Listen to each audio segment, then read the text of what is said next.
ಜಾತ್ರಾ ಮಹೋತ್ಸವಕ್ಕೆ ಒಂದು ನಿಮಿಷದಲ್ಲಿ ಸಂಬಳ ಬಾರಿಸ್ತಾರೆ.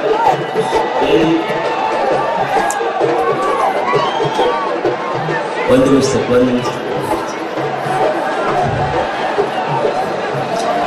ಈ ಜಾತ್ರಾ ಮಹೋತ್ಸವಕ್ಕೆ ನಾಡಿನ ಪರಮ ಪೂಜ್ಯರು, ಎಲ್ಲ ಹಿರಿಯ ಜನಪ್ರತಿನಿಧಿಗಳು, ಅದರ ಜೊತೆಗೆ ಅಪಾರ ಗವಿಸಿದ್ದಪ್ಪ ಜನ ಭಕ್ತರಿಂದ ತಾವೆಲ್ಲ ಪಾಲ್ಗೊಂಡಿದ್ದೇವೆ. ನಾನು ಮ್ಯಾಲೆ ಮಾತಾಡ್ತೇನೆ, ಎರಡ ಮಾತು ಹೇಳ್ಬಿಡ್ತೇನೆ. ಒಂದು ಬದುಕು ಸಾರ್ಥಕ ಆಗಬೇಕಾದ್ರೆ ಮನುಷ್ಯ ಏನು ಮಾಡಬೇಕು?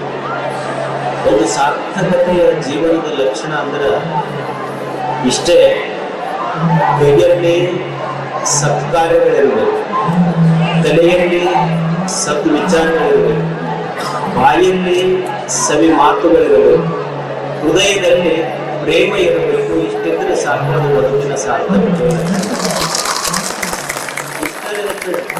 ತಲೆಯಾಗ ಚಲೋ ವಿಚಾರ ಇರಬೇಕು, ಕೈಯಾಗ ಚಲೋ ಕೆಲಸ ಇರಬೇಕು, ನಾಲ್ಗೆ ಮೇಲೆ ಚಲೋ ಮಾತು ಇರಬೇಕು, ಎದೆಯಾಗ ಪ್ರೇಮ ಇರಬೇಕು.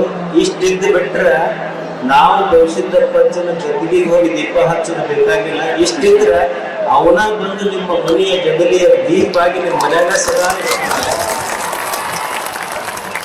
ಕೊನೆಗೆ ಎಲ್ಲ ಬಹಳ ಭಕ್ತರು ಸೇರಿದೆ. ನಮ್ದು ಒಂದೇ ಮಾತು ಗೊತ್ತಲ್ಲ, ನಿಮ್ಮ ಜಾತ್ರೆ ಮುಗಿತು, ನನ್ನ ಜಾತ್ರೆ ನೀವೆಲ್ಲ ಸಮಾಧಾನದಿಂದ ಸಂತೋಷದಿಂದ ಮನೆ ಮುಗಿದ ಮೇಲೆ ನಮಗೆ ಅವತ್ತು ಆಗುತ್ತೆ ಹೇಳ್ದಂಗೆ ಆಗ್ತೈತಿ. ನೀವೆಲ್ಲ ದಯವಿಟ್ಟು ಕೈ ಮುಗಿದು ನಿಮ್ಮಲ್ಲಿ ಪ್ರಾರ್ಥನೆ, ಯಾರು ಅವಸರ ಮಾಡಬೇಡ್ರಿ, ಒತ್ತಡ ಮಾಡಬೇಡ್ರಿ, ಸಮಾಧಾನದಿಂದ ಹೋಗ್ಬೇಕಷ್ಟೇ.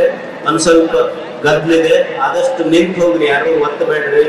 ಸಮಾಧಾನದಿಂದ ಸಾವಕಾಶವಾಗಿ ನಮ್ಮ ಜೊತೆ ಗವಿಸಿದ್ದಪ್ಪ ಜನ ನನ್ನ ಹೃದಯಕ್ಕಂತ ನನ್ನ ನಡೆಸ್ತಾನ ಅನ್ನೋ ಭಾವನೆಯಿಂದ ಸಮಾಧಾನದಿಂದ ಹೋಗಿ ತಮಗೆಲ್ಲ ಶರಣಾಗ್ತೀವಿ.